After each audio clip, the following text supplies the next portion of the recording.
What I'm going to show you today is one of the most spectacular donations of retro tech that I've been the lucky recipient of to date. And it's all thanks to a very kind and generous chap by the name of Robin. Hello Cave Dwellers, this collection was just 20 minutes away from me, so we took a short retro road trip to visit and see what was waiting for pickup. Making my way through the twisty Wiltshire roads, I was feeling fairly confident that we'd fit whatever was waiting for us into the back of my estate car. With the seats flattened down in the back, as you can see, there's room to fit an entire museum back there, surely. Well, you'd think so, but you'll soon see that this is to be severely tested. Arriving at Robin's house, everything was ready to load straight into the car, and allow your jaws to drop just as mine did when I was loading up here. What you're seeing go into the back of the car includes items such as a Toshiba MSX and a Sinclair QL. You'll also see an Auric Atmos going in there. There's an Atari 800 and all of its accessories, including disk drives, and you can see it all going in for yourself. And we'll see all of this in more detail later. But for now, I want you to focus in on the boxes. On the outside, all of these are pristine, boxed examples of both common and some really quite rare systems. I've never seen, for example, a boxed MTX 512, but here I am putting one into the back of my car. And the boxes just kept on coming, more and more and more beautiful boxes. And the collection was rounded off with some brown, nondescript, non-labelled cardboard boxes, and who knows what they might contain. Departing Robin with a firm handshake, our once empty car was now bursting with retro tech on the drive home, and to be honest, I was bursting with gratitude and disbelief that Robin had been just so kind to let us take all of this. And I can assure you I drove very, very carefully indeed all the way back to the cave as the new custodian of this kit. And so over the next couple of episodes we're going to look over all of this. We're going to test it, we're going to see what kind of condition it's in, we're going to open it up and check what's inside, and just explore everything that's in this wonderful, wonderful donation as we induct each item into the cave for future videos and for people to come and visit and try out. This is Robin's mega retro computer donation special. Enjoy!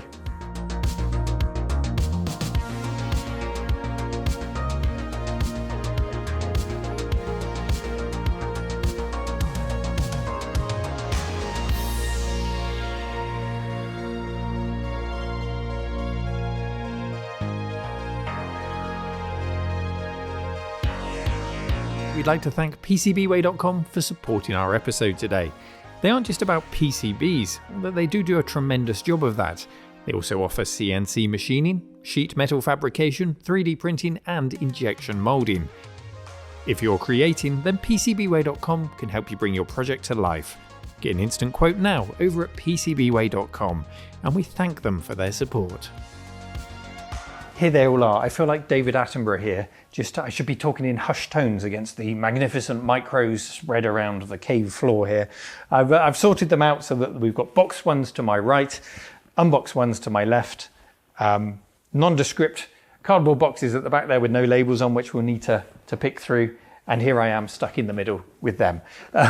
So a big thank you. I'm going to say this many, many times over the course of this video or videos. Thank you to Robin, because this is just a wonderful display of generosity. Very serendipitous as well, because it was only a few days before he contacted me when I was explaining to people who were here at the other end of the cave where we've currently got the set. I'm going to redevelop that to be what I'm calling the working title is the systems library, where we have brilliant examples like these, hopefully, on display, but in such a way that a volunteer can pick them off, set them up and allow you to play on something that you've always wanted to have a go on. And then in terms of video production, it means I've got a lot more machines to hand to quickly set up and use for the video. So everybody wins. And then I got contacted by Robin, and just a magical moment where all of these ideas come together and are made possible through the generosity of people like Robin. So huge thanks to Robin. Now, my Vata senses are tingling. My first concern with this are there any batteries that are leaking as we speak and destroying the machines, things like the 500 Plus over here. If the battery hasn't been taken out, it is 100% certain to be leaking. So I'm going to take my time over these. I'm going to spread them over 2, maybe 3 episodes, and those episodes are going to come out as soon as I've done them. I'm not going to make you wait week on week. Just as soon as I've recorded them and edited them, I'll get them out. And we'll see what we find along the way, what's working, what's not. And you probably want me to stop talking and just get stuck into them. So that's exactly what I'm going to do now, starting with anything that I'm concerned about with a battery, and we'll see how far we get through them today.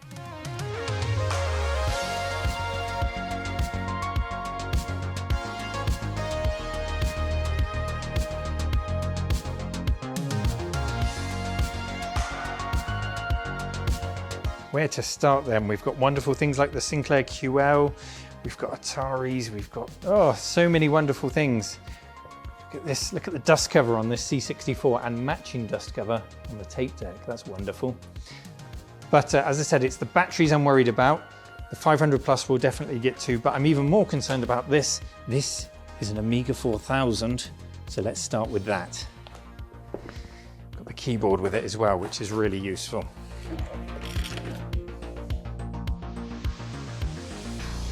If the A-Team had an Amiga to match their van, this is what it would have looked like. This is a very black and red Amiga 4000 with a very special paint job. That wasn't an unusual thing to do back in the day, and plenty of people painted their micros, but it does look like it's seen better days, I'll be honest. And even the keyboard didn't escape this makeover.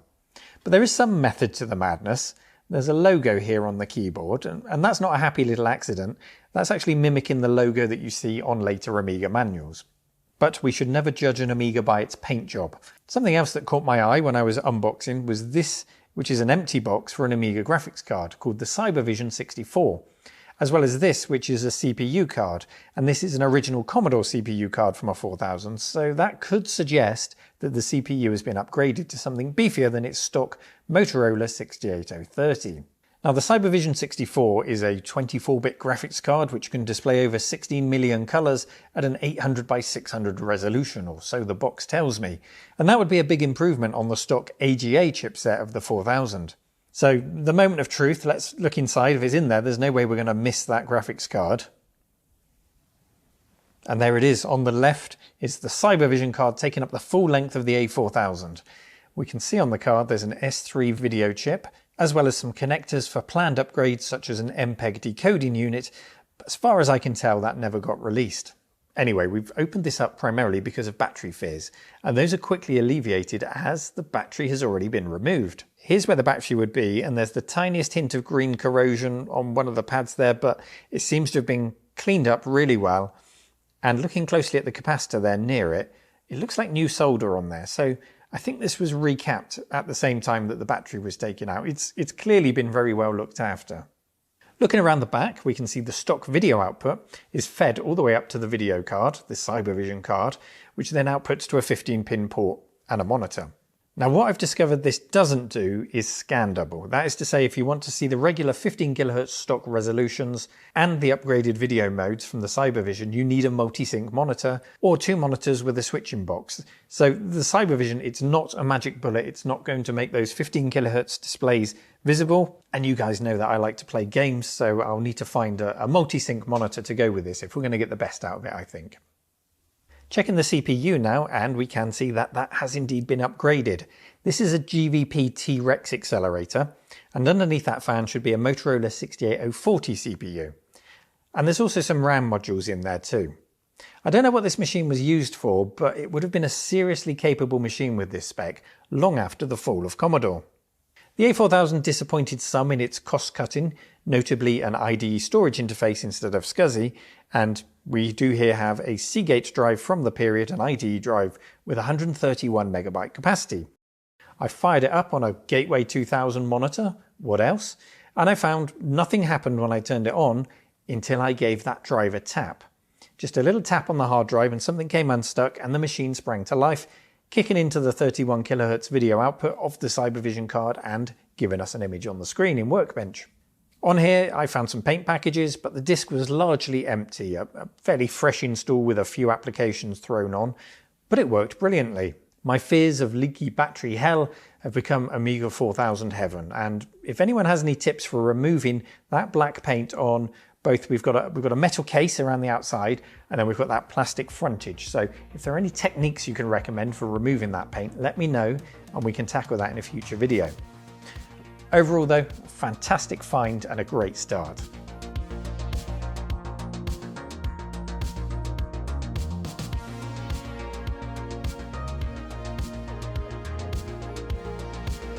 What to pick out next then? I think it's going to be the Acorn A3010 here, another one which I know suffers from battery problems. Let's grab that and have a look.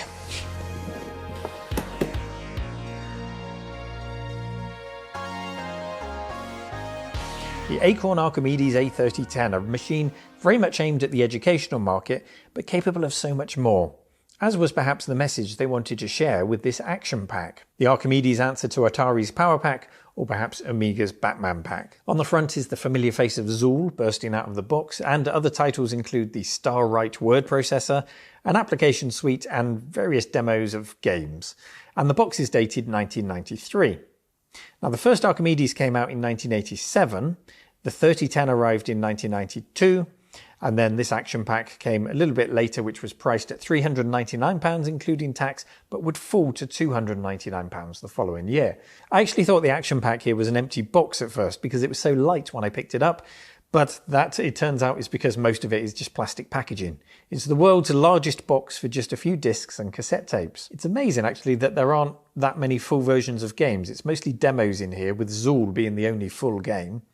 And then on the right here are cassettes, and these are an audio guide to get familiar with the system. So you can pop that in your Walkman, put your headphones on and drive your new computer while listening to the audio guide. There are some pamphlets included, and a familiar face on there is 100-metre sprinter Linford Christie, which helps to date the whole thing quite well. There's a picture of a CD-ROM, as we're into the multimedia era now, and the ARM-powered logo at the top. The ARM CPU developed by Acorn using the BBC Micro initially to create it, and then it became the heart of the Archimedes range, and then later the RISC PC range, before taking over the world in mobile devices. So a small part of your phone or your tablet may have this series of machines to thank for its existence. Inside the machine box here we've got the manuals, a lovely chunky manual to accompany our audio tapes, as well as a 3-button mouse, plenty of reading to be had in here. And then if we dig deeper into the box we find the machine itself there. It's beautifully white with green and grey key accents. The earlier models I remember had red function keys, and I think the 3020 also had red keys. That was more aimed at the educational market. But I like these green ones. It makes the system look a little bit less aggressive, perhaps. And the only part of this machine which is yellowed is the model badge on the right-hand side there. So there are no yellow plastic issues whatsoever. It's really a pristine-looking machine. It's also heavy. There's a lot of shielding in here, or it's densely packed. There's also the PSU packed inside there, so that will certainly add to the weight. And as wedge computers go, I think that it's a really good looking machine with its bulbous back there. It doesn't have the sharp edges of the earlier models, and there were both desktop and wedge versions of the Archimedes, but this is just a bit more rounded, a bit smoother, and a fresh looking, I guess, for the 90s. Let's check them for battery leakage, as there are a few systems with a worse reputation than the Archimedes range for leaks. Off comes the shielding, and then underneath we can see the system board there with the ARM processor in the middle. And at the top right hand corner here, where the battery should be, there's no battery. Just like the A4000, it's been removed and disaster has been avoided, so that is another beer that I need to buy for Robin. The CPU is a 12 MHz ARM 250TG.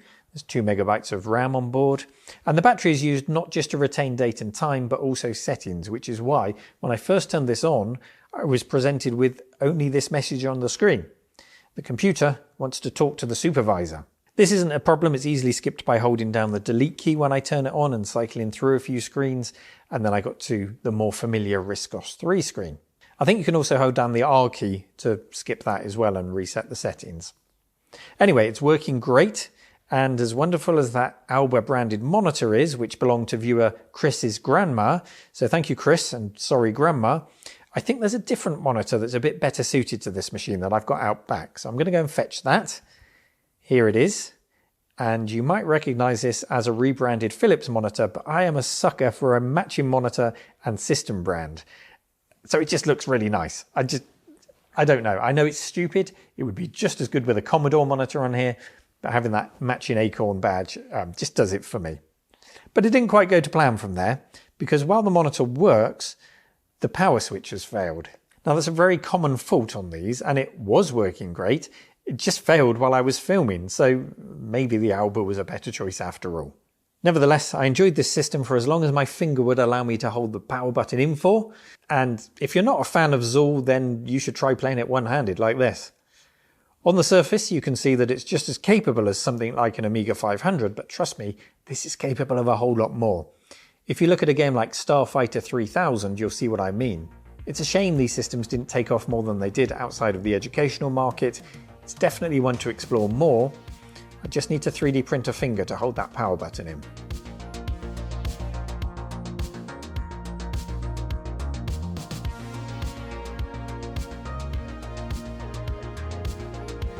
Two out of two then, there's the Acorn back in its place. Amiga 500 Plus I will get to you, but let's do a couple of Commodores now. Look at this lovely Commodore Plus 4 down here. I'm going to take that. And then another Commodore over here is the VIC-20. Let's have a look at this one. Two quick Commodore machines to look at now from the unboxed machines column. First, it's the Commodore Plus 4 from 1984, which is in immaculate condition. There's also a joystick and a tape deck to go with it, but I couldn't find the video cable for this one. There are still plenty more boxes to search through, so it might turn up, but I couldn't see it right now. So I was able to power it on, and when I did, the power light came on, and the tape deck takes the power from the Plus 4 itself. It doesn't have its own external power supply, and that seems to be working okay too. You can see the fast forward here on the tape deck, turning the counter. It also came with a big bag of titles. I think these are packing titles. So I've got something to try on it once I find a video cable. And there's every chance that this machine will work when I find that cable. I know it's not a super popular machine and it's not a powerful machine in the shadow of the C64, but it has a charm to it. Kickstart is the only game I ever played on this at the house of my friend David. And he was the only kid I knew who had one of these. David spent a lot of time outdoors. From one loose Commodore to another, it's the VIC-20. Now Robin gave me the heads up on this that it had been modified, and that explains why it looks so nice on the screen here. The system itself is very tidy. These often yellow in a really weird, uneven and blotchy way, but this one looks great, and all the keys seem to be working on it. I found some cartridges that came with it. I'm playing one called Mole Attack here, a simple whack-a-mole game. And while it wasn't the most riveting game, it felt almost like a typing tutor because each mole is assigned a key on the keyboard that you have to press as they pop up. It proved that the system worked and the keyboard worked and everything was functioning correctly. Like the Plus 4, it's a very tidy system and it's perfect to show people here as an example of the VIC-20 that will align with their memories of the one that they perhaps had back in the day. And that is to say, it looks like new and it will look just like the one that they unwrapped at Christmas if they were lucky or unlucky enough, depending on your opinion, to have received one at Christmas.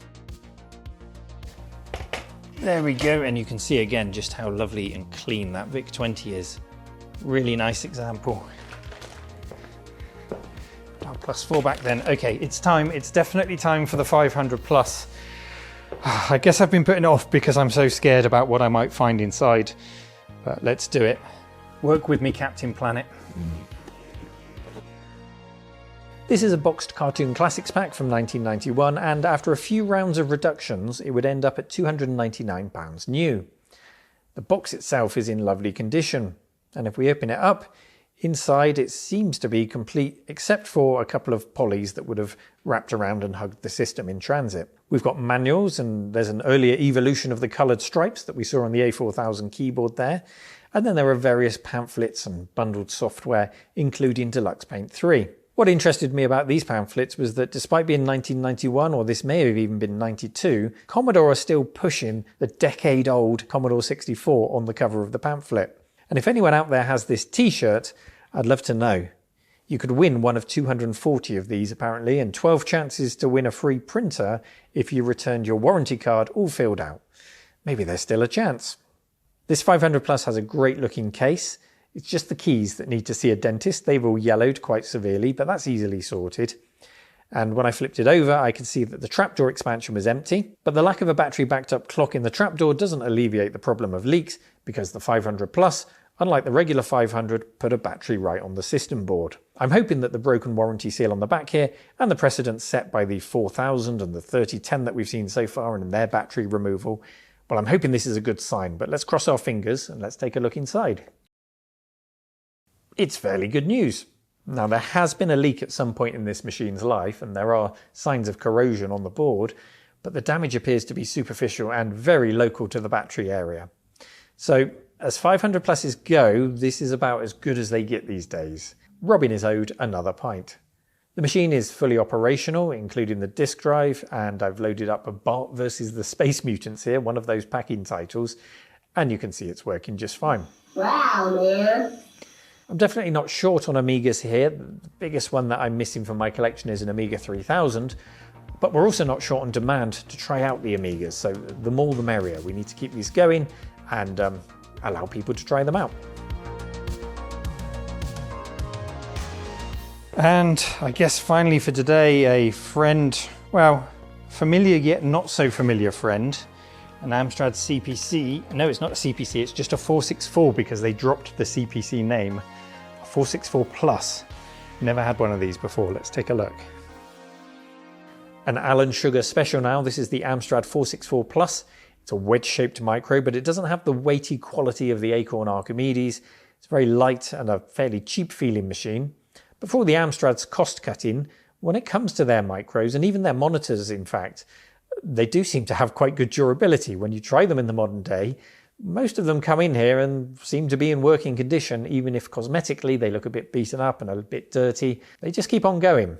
I've also dug out this monitor. Now, this was smashed up in the top right-hand corner. It wasn't part of the donation. You know, if you were being posh and matching them up, this is the monitor that you would have had. And I've just realised I've used the word Amstrad and posh in the same sentence, which is not a thing. The 464 is tidy, save for a little bit of damage by the cassette deck here. I don't know if someone got angry with this, or if this is a very lazy couple of holes for adjusting the azimuth or the angle of the tape deck heads without having to take it apart, so you can just poke your screwdriver down in there and adjust it. The 464 Plus appeared in 1990, part of the Plus range, and it improved on 1984's CPC 464, which was my first computer. It added a cartridge slot, different palettes, hardware sprites, and a few other features to make it better suited to gaming. But in my eyes, and those of everyone else who was shopping at the time, I think it was seen as an outdated 8-bit micro on launch, and it didn't get to fulfill any potential that it had. A story we so often hear. The packing game was Burning Rubber, which was basically an earlier game, WEC Le Mans, reworked to use the system's new features. Sega Mega Drive this isn't. All eyes were really on the 16-bit era, and this wasn't wowing anyone in the local computer shop. When we saw it, we just thought of the 6-year-old older brother, the CPC 464, itself part computer, part cricket bat. Also in the Plus range was the 128 Plus with 128K of RAM and a disk drive, and this the GX4000, which was the consoleized version, and the cartridges are compatible between them.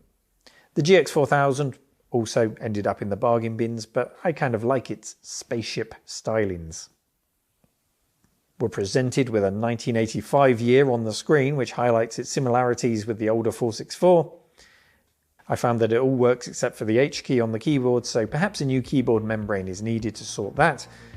But when I jumped into gaming with the joystick, that all worked fine. So this is another working system. So I think those are all the ones that we're going to look at in this video, but I'm just going to carry on recording now and take more up to the desk and test more. So the next video will be out very soon. Leave a comment. Let me know if there's anything in particular that you want to have a closer look at. I mean, I want to look at all of them. I want to see the MTX 512 next, I think, because as I said at the start, I've never seen a boxed one. So what comes in the box? What kind of conditions it in? What can we even do with it? Because I don't think there's a huge amount of software support for it. Maybe we can find some in the boxes. And I definitely want to go through the boxes of tapes and games and everything over here that I've seen we've got. Always fun to see what we've got, what we can clean up, what we can shrink wrap to put in our fake retro shop for people to enjoy. Just so much goodness here and so much more to come. And can you believe that 4000? What a machine. That needs a whole episode in itself in, well, I think stripping the paint. Let me know your thoughts, because you might think that somebody did that through, they clearly loved the machine. You can tell that from the upgrades that are in there. So is that paint job part of the love for the machine and the history of it? I'm tempted to say strip the paint, but I'll wait to hear your thoughts on that. And a whole lot more to come, including the executive dust cover on the C64 and matching cassette deck over there. Right, I'll see you very soon for the next episode. Thank you again to Robin. Thank you for watching and take care. Bye-bye, everyone.